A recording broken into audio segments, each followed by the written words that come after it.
अस्सलामु अलैकुम वरहमतुल्लाहि वबरकातुहू।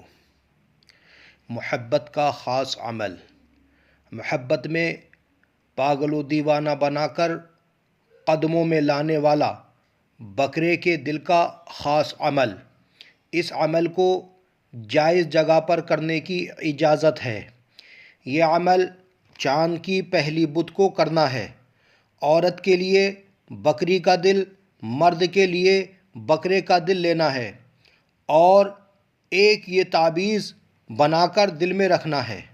तरीक़ा 7 अदद सुइयाँ लेनी है और अपने पास एक मोमबत्ती को जलाकर रखना है। इस आयत पाक को 41 बार सुई पर पढ़कर मतलूब माँ वालदा का दिल में ख़याल करके दम करके मोमबत्ती पर गरम करके दिल में चुभो दे। इस ही तरह 7 सुइयों पर 41 बार पढ़कर और अपना मकसद दिल में जमा कर दम कर दे और उस सुई को दिल में चुभो दे।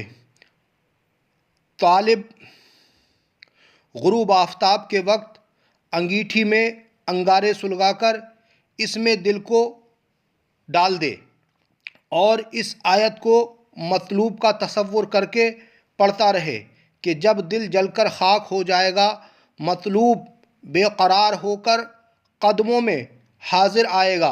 अगर किसी वजह से इन 7 दिनों में काम ना हो तो 3 बुध इसी तरह करे।